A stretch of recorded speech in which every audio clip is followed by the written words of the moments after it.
Excellencies, distinguished delegates, first of all, I would like to thank the German Federal Foreign Office and UN OCHA for inviting me to speak today. In the last 2 years, a global pandemic has swept through the world, displacing millions and resulting in enormous losses, and as we speak, we are now facing the challenge of dealing with an emerging new variant. At the same time, climate change impacts, including heat waves, floods, and droughts, continue to create widespread devastation across all regions.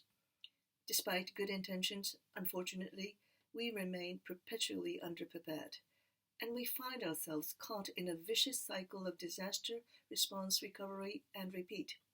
The result is mounting humanitarian needs, increasing food insecurity, and growing displacement.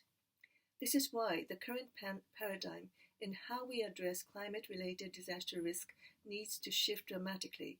So, what are the concrete actions we need to take? First and foremost, we need to see greater investment in prevention and preparedness.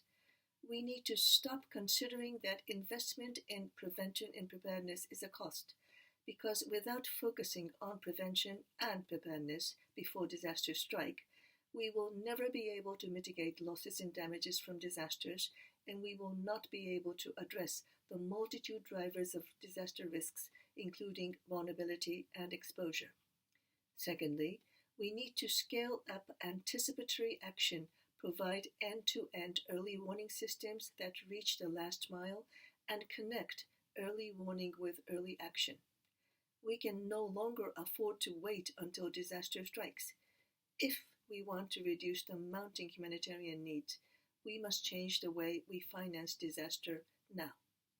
Finally, we need a clearer picture about disaster and climate risks and how they impact on the humanitarian landscape.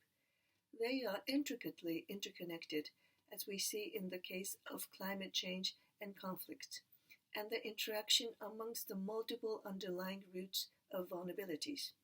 And the key to better understand these interconnections lies in acquiring both comprehensive and disaggregated data. Data and analysis of data allow us to understand why disasters happen, how disasters devastate, and will convince us on the imperative of reducing risk. In closing, allow me to emphasize how essential risk reduction is in today's world, how urgent it is to weave risk-informed preventative decisions throughout our climate change, humanitarian, and development plans. As the UN focal point for disaster risk reduction, the UN Office for Disaster Risk Reduction stands ready to support all countries reduce their disaster and climate risks now. Thank you very much.